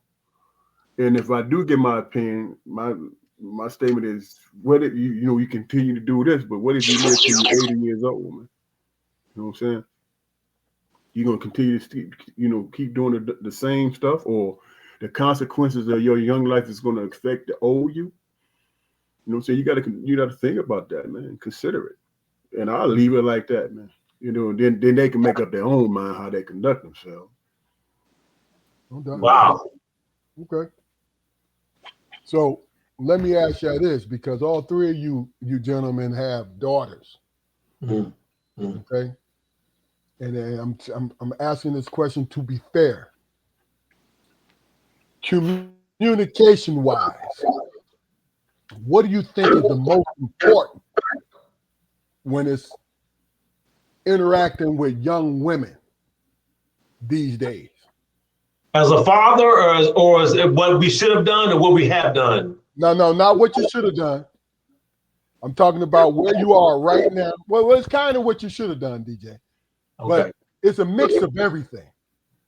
I'm asking about your wisdom on, if you're in position, what is the kind of advice or patience or anything when it comes to dealing with young women? So for me, that's easy, because for me, like I said, I'm a girl dad. So I've always learned to listen to my daughter. Like, I would just stop talking and I let her tell me what, and I would ad lib. That was my baby girl, my one and only. So, and as I became into military, dealing with young female Marines, and then dealing in law enforcement, and even now, I've learned to it's just that little knack that you have to have. I'm really hard on dudes, man, because that's just the way it is. But with females, man, it's just a natural thing that I have, that I can listen and absorb that, understand, and then be able to give them feedback to make them comfortable, to let them know that I understand, I'm listening to what you're saying. And I'm more than just giving you a one-sided view. I'm collaborating with you. I'm sharing that conversation so that we both understand, and it can help you get where you got to be, if that makes sense. Oh, That's yeah. just it. Okay. Jaquari. Oh, dealing with young ladies, man. I take a page from DJ's book, man. It's a very purposeful way that I am with young ladies, and I tell them, like, look, in this situation, more than likely, I don't know, and I'm not asking, but more than likely, Dad might not be around. So it's important for me as an older Black man to show you as a young Black woman, the potential of a man. Not necessarily a mate, but somebody that's well rounded and just well adjusted, so they understand, you know, what the baseline is. Wow. You know, this is the baseline, and I, you know, as many times as I've tried to exceed it, you know, either in a positive or negative way, no matter, you know, depending on the situation, I've always been the baseline. Gotcha. You know, so anything I do outside of being who I am is going to be a lie. So that's you know, the same advice I give a young man. Pay attention to, you know, who you're talking to. Understand that, you know, through those casual conversations, you know, you're being gifted with information. Information is a blessing. Yeah. Because you can either use it or you can throw it to the side. Okay. Do that. Do that. Amen. It's situational, man. You know what I'm saying? Because most times, especially my daughters, they already know the answer. You know what I'm saying? They already know where I'm gonna come with. You know, just my approach and how, you know, it's about trust. You know what I'm saying? Like I said, they already have some idea where they're going with it. I'm just bolstering her, you know what I'm saying, giving them confidence in what decisions they want to make in their lives, man, and just trusting in that. I mean, everybody make mistakes, whatever. Learn from them shits, man, and be better. You know, trust yourself. You know, if you feel a certain way about something, there might be some truth to it. You know, you might be on to something. Trust in it. And another thing, get out of your damn head talking about saving the motherfucker. I don't want to hear that. You know what I'm saying? That ain't your job. You know what I'm saying? Well, And if you run into something like that, you run as far away from it as you possibly can. You know what I'm saying? You not Jesus. You don't need to be trying to save no damn body but yourself. are you talking about the as far as in their relationships? Relationships, yeah, absolutely. Okay. Absolutely. Not playing them games. I'm gonna tell you, I got two things. You saying that, Damon, reminded me of what I wanted to talk about earlier. I was talking to a good friend. He's a barber. Talking to him. He's a girl. He has a son, but he's a girl dad. He got two daughters. And he said to me, I want to get this correct. Rico, shout out to Rico. Rico McCoy, my man. Brother. What Rico said was he didn't want his daughter to take care of any man. Wanted her to be self-sufficient, right? And I respected that. But what I asked him, and this is the question I ask you guys, in teaching your daughters to be self-sufficient, could it backfire because you're teaching them to be independent? And if they take it to the point where they don't want to listen if they don't agree, y'all feeling what I'm saying to you? Mm-hmm. Could it backfire, in your opinion? And we'll start with you, Jaquari. Well, first of all, man, any father that sees fit to teach his daughter any skill set, you know, needs to be applauded. Needs to be applauded.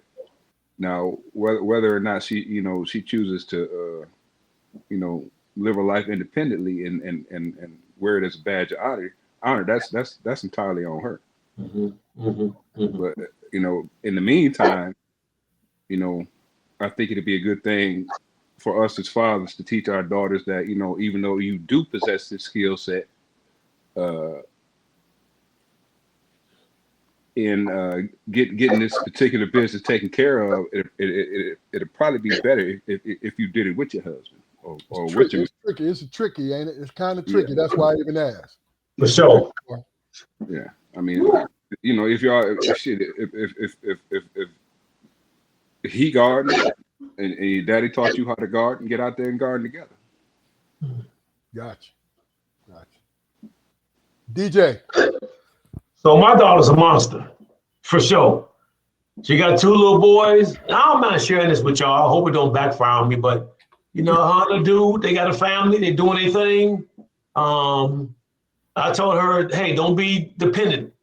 Have your own, and then have it together. But hey, in case the curtain falls, you got something because you're gonna get everything I got. You're gonna get everything I'm leaving, everything to my baby. Because I only got one. But I said, don't wait for that. Have your own. Don't wait for a cat to do nothing for you and them boys. Because I'm gonna make sure them boys got it. Damn it. I don't care what old boy do, that's cool. Learn your craft, master your craft, master your life, show that cat that, hey, I am self-sustaining, I can hold my own, and together we're gonna have this, and if you decide to step out, I'm gonna be all right. Don't put your hands on my daughter. We ain't doing that. And if you ain't right, send her home to me. Send them home to me in this little 1,500 square foot house I got, and we're gonna build her back up, and she gonna go ahead. Okay. Simple as that. We ain't playing. No, we don't play all that stuff. Okay. We about business, and we stand on it 10 toes up. No doubt. So, Damon, do you think giving your daughter independence could it backfire in any way? And should you throw different caveats into that teaching? I don't think it's going to backfire at all. You know what I'm saying? Because, on a selfish level, what's going to give me peace of mind is that she can take care of herself. Yes. Yes. So, I'm gonna go off of that premise. But when it comes to relationship, my only hope is that she finds somebody who's wanting to build something with her. You know what I'm saying? They build something together. And I think the rest of what, like DJ said, don't put your hands on them because I ain't putting up with that shit. But no, I don't. Independence, absolutely. And there's nothing wrong with somebody to meet you equally. There's nothing wrong with that. To have that expectation. Gotcha. So yeah, man. Independence is I put that high up on the scale, man. Okay, and me personally, I agree with you guys, and really and truly, I'm a student because you guys experienced this. So I'm gonna take your word for it because I respect you. You know what I'm saying? I just think that sometimes we gotta take, and this is men and women, we gotta take the ego out of independence. You feel what I'm saying? Like, of course, my nieces and DJ, your daughter, can take care of their business. They own it. You know what I'm saying? But if they become judgmental, and I'm not saying this is happening, but if they become judgmental, it'll hurt their relationship. You know what I mean? Because of the person that they picked might be less ambitious or be on their job more than them. Mm-hmm. See what I'm saying? So you got to keep the lines of communication and take the ego out of it. Like, yo, man, motherfucker, you ain't doing your job. And he probably didn't do something one or 2 times, but you feeling away one day and say something, being human, say something that's snipey. Now all of a sudden, it might be some feelings caught. You feel what I'm saying? That's right. Now, let me ask you this. Before you move on, though, man, I will say this, man, as far as my daughter's concerned, they got good men in their life, man. Mm-hmm. You know what I'm saying? I've been blessed in that regard, so I have nothing to complain about. Yeah, that's real. You know what I'm saying? Nothing. Same thing. That's real. So let me ask you a question. When it comes to when your daughter was dating when she was in a serious committed relationship. When it comes to the men in their lives, how do they conduct themselves? Let me mute you for a second, DJ, so you can hear this question. How do they conduct themselves when they come into your life? I mean, into your house. What is the standard when that young man walk into your home? That's simple. Yeah.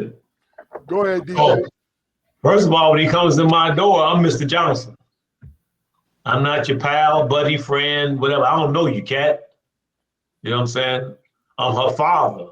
When you respect that, you respect her, and then we go from there. We build a relationship. If it's gonna be, if it's a one-night deal or 1 week deal, and y'all moving on, then that's between y'all two. But when you come in here, you got to understand there's a standard, and it's not going to change. If you want respect, you won't respect me. I'm going to respect you, but you got to earn that shit. That shit ain't easy. If he walks into your house, sorry to interrupt. If he walks into your house, because this is what I'm getting at. If he walks into your house, even if it's a big family event, and he does not come and introduce himself to you, how will you feel about that? Take that I'm gonna pull that young man aside. I'm gonna say, come on, let's go outside for a minute. We're gonna talk. I'm such and such. So DJ, it's your responsibility when he does that. Him being out of pocket, you take the responsibility. Like, yo, absolutely. Go ahead. Because it's my place. He obviously don't know whether his daddy, his granddaddy. We black men, we all have a spot, a place. If I meet an 85-year-old today, let's say I meet Keith Armstrong, you're 85 years old. I'm gonna deal with you, Mr. Armstrong. How you doing, sir? I see you having a bad day. How can I be of service to you? Yeah. That's a business. And that's how we're gonna do. I'm not gonna embarrass him. If the whole family is there, I'm gonna put him on the side and say, this is what you're gonna do, so that you know henceforth. If he doesn't understand that, get to stepping. Get your motherfucking ass on the road. Gotcha. Damn all that. But if he says, I understand, sir, then we're gonna start. Now, this is how we're gonna do. Yeah. DJ, or you can call me Mr. Johnson, until you earn that, and then we cool. Simple as that. It ain't complicated. Damn it. I'm gonna be honest with you, and I'm not just saying it, man, because you know these my babies, but my girls ain't gonna put up with that shit, man. Hold on. I know you got it well. I'm saying to you, if this just so happens, what is your response? My response, if it actually happens? Yeah.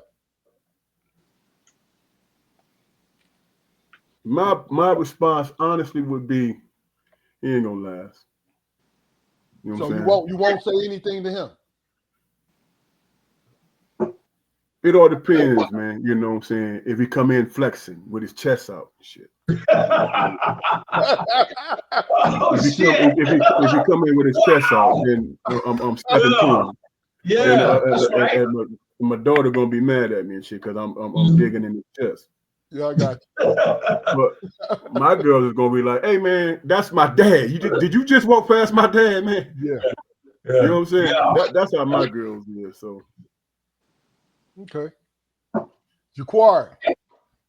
Yeah, well, you know, as my brothers Keith and Damon know, man, you know, my daughter's been married for, several years, happily married. And when my son-in-law first started coming around, it was easy to tell that they was in love. You know what I mean? Because he was always around. Yeah. And our relationship developed over the years, but in the beginning it was stiff, and I think the stiffness came from both directions, because we was feeling each other out, and that's an expectation I have of any man in any situation that meets me. I expect to be felt out. And if I've ever got to come to a point where I have to say, well, this is how things go in my house, then that's where my problem goes. That's where my problem comes from, because there's certain information that my daughter, should have already conveyed before we even met. Now, if you choose to come into my space and still conduct yourself in a way, okay, I I have to help you find some understanding. No doubt. No doubt. Hey, Keith. Hey, Yeah. Keith. Can I ask a question? Yeah. So you guys have had this podcast, what, 5-6 years now? No, but it's we're going on 2.5 now, brother. Feel like it's longer. Somebody asked me a question, man. This is deep, and I couldn't answer it. They asked me, what's the difference between those three brothers? Like, who's the leader? Who's the philosopher?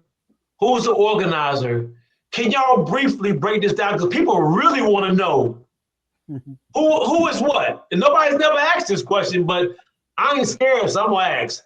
Who is what with y'all three brothers, man? Because y'all all alpha males, man, just in different ways. Can you briefly explain who's what in this situation so people in America will know? Well, I mean, just briefly. I'll speak on it first. I was the first one of the Armstrong children. So, with that being said, my parents gave me the responsibility of my two brothers. Okay. They didn't put me in charge of them. They gave me the responsibility. Meaning that everything that I say and I do is including them when we're together. Okay. You know what I'm saying? And really and truly, that's the best way I can answer it. Okay. Because see, we're all three of us are strong-willed people. In different ways. My brothers will sit there, if they know I'm pissed off, they're gonna sit there and listen to on my rant. They're gonna listen to it. Okay. You see what I'm saying? Yeah. But to answer your question, I take it seriously when my parents put me in charge of the three of us. Okay. That's my answer. Next.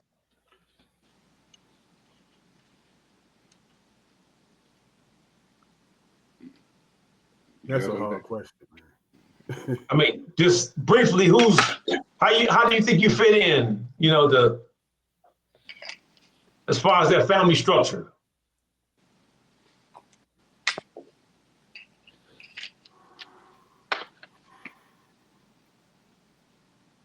Take your time, it's okay. Now, if you look at this, man, just to add a little more to it, the three of us are responsible for each other. That's how we always been. Oh, okay. You understand what I'm saying to you? Okay. Every way that we move together, all three of us are responsible for each other. Me, when I got it first, and that's the one thing my brothers will tell you. When I got it first, I took it back to them. You see what I'm saying? Because the three of us know what it meant to be without. Okay. So when I was blessed to get something, I'm like, oh shit. I think he I'm froze going up. back to them. Damien, go ahead. Dakari, go ahead. That's our shit. Yeah.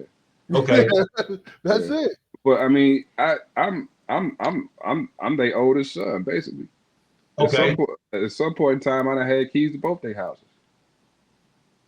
So as far as a particular role, I mean, I couldn't really say, but it's I understand that that there's a pecking order, but I don't mind because these are my brothers.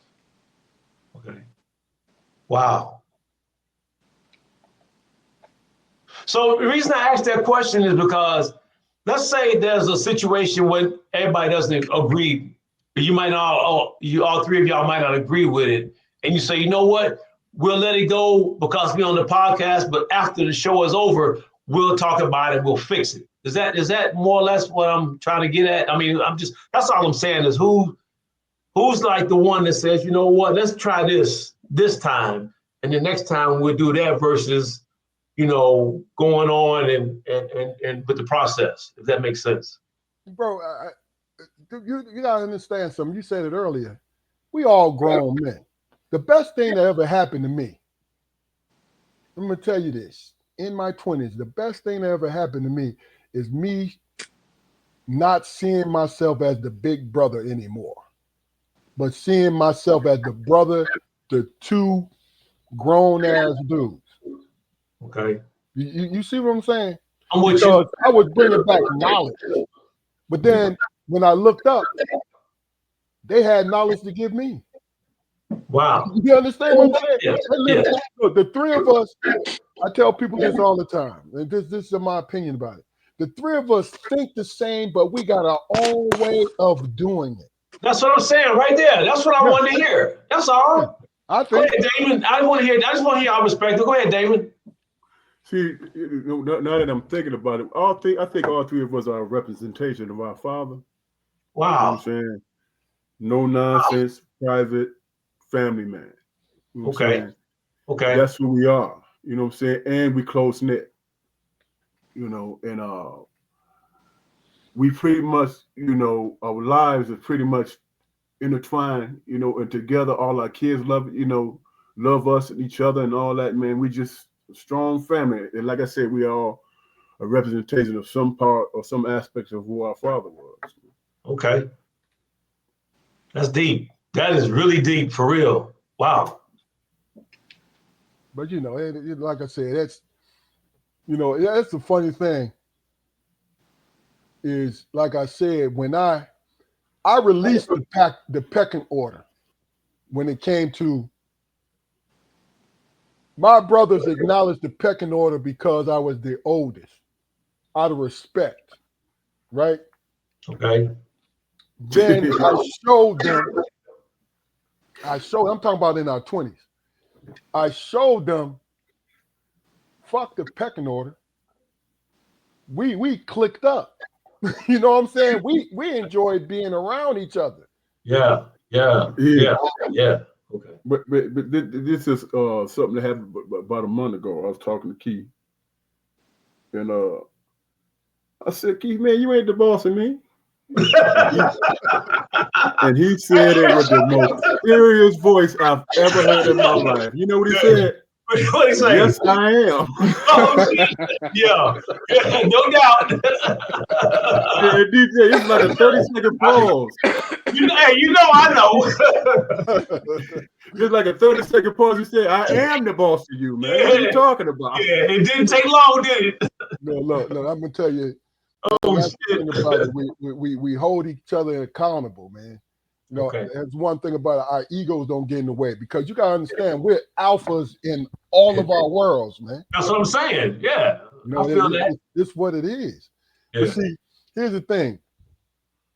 The five of us, I'm talking about my parents and the three of us, Okay. went through so much stuff. Mm-hmm. And how we responded was we linked up and said, we're going to get through this shit. I don't know how. Yeah. Yeah. Yeah. Don't know how. But guess what? Better days is coming. Mm. Mm. You know what I'm saying? And I when I got went off to college, 2 years older than Damon, 8 years older than Jaquari, they'll tell you. They'll tell you. You're a year older than me. Listen, it's 15 months, so you know I'm rounding up. Oh, shit. You know what I'm saying? No. Yeah, I'm sorry. He just turned 59. Hey, Damon, give me my shit, man. Hey, let me ask this question. I'm 2 years old in his ass, and you know. But this is what I'm saying to you. Everything I got, man, it was crazy. I wanted to give them that same shit. Yeah.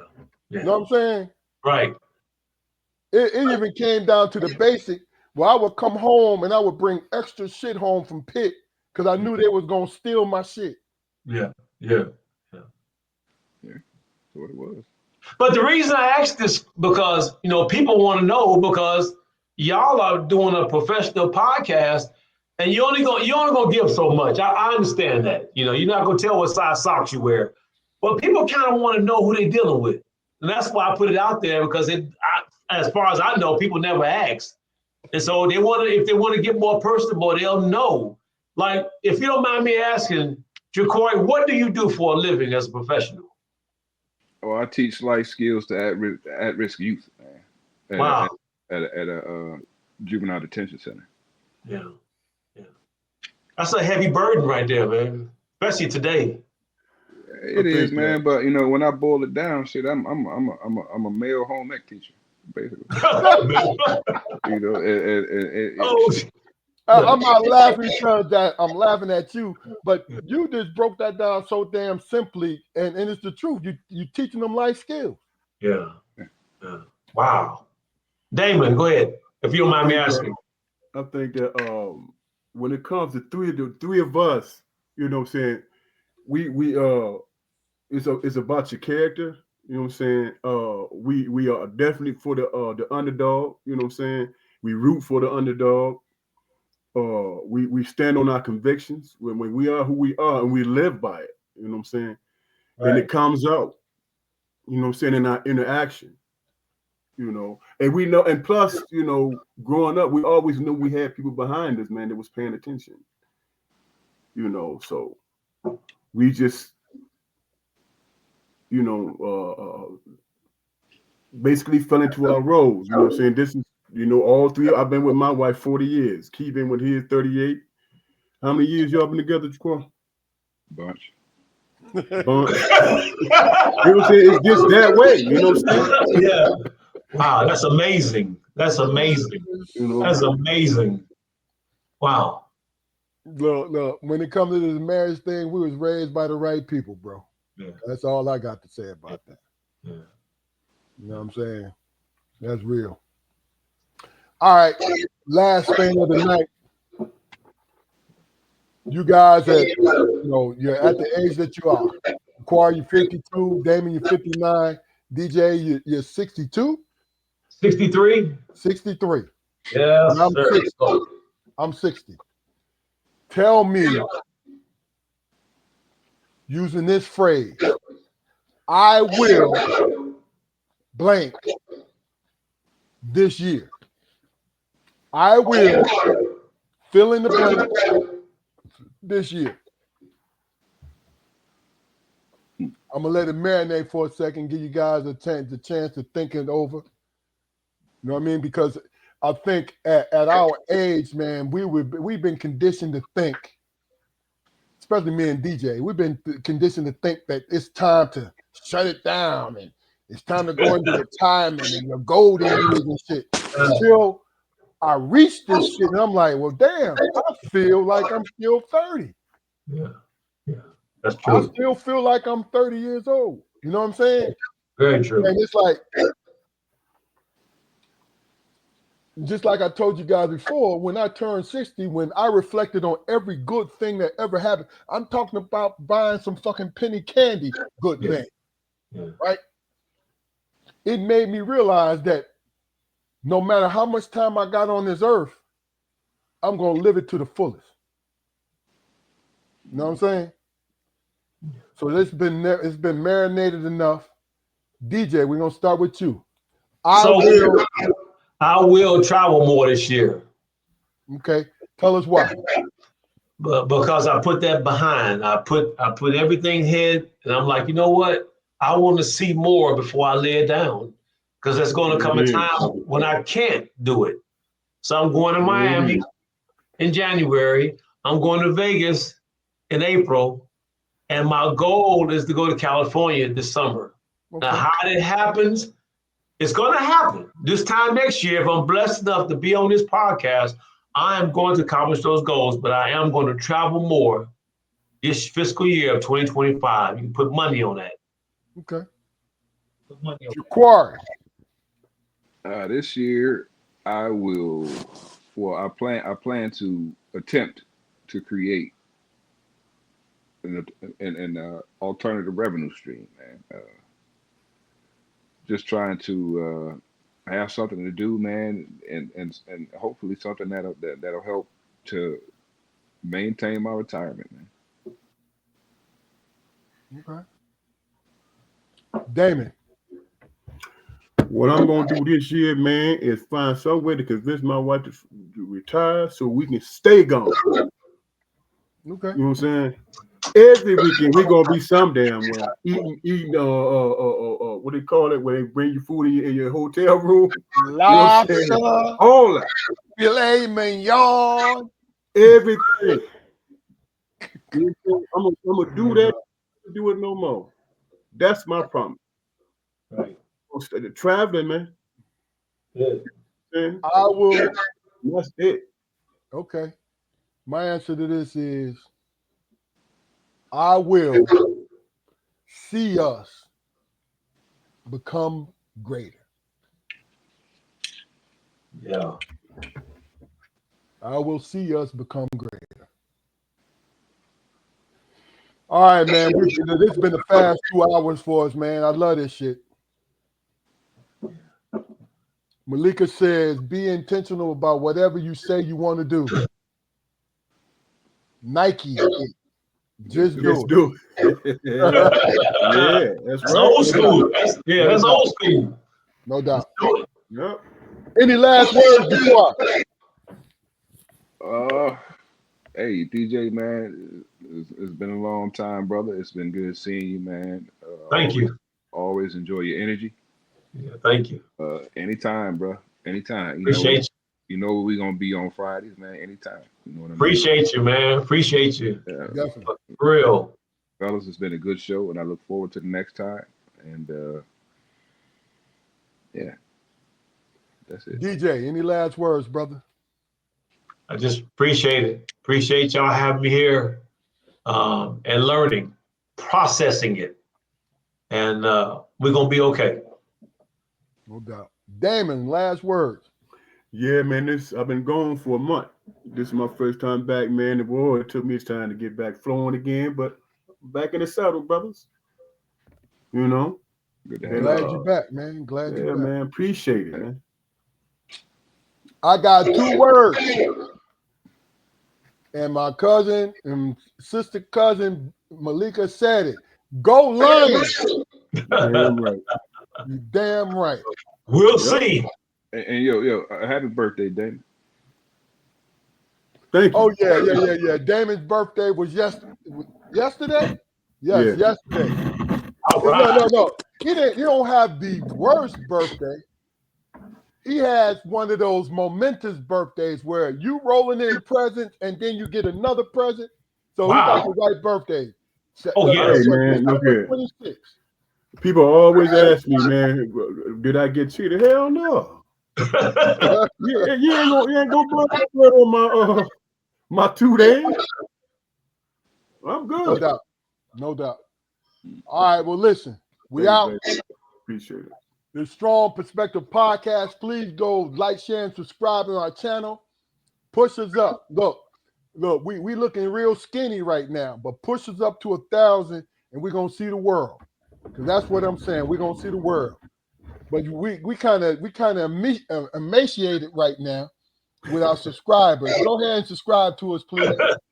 And this is Strong Perspective. We here every Friday at 7:30 with great guests. DJ, thank you again, brother. Appreciate you, man. For real. Absolutely. Great guests, great conversation. And we out of here. Happy New Year. Happy New Year.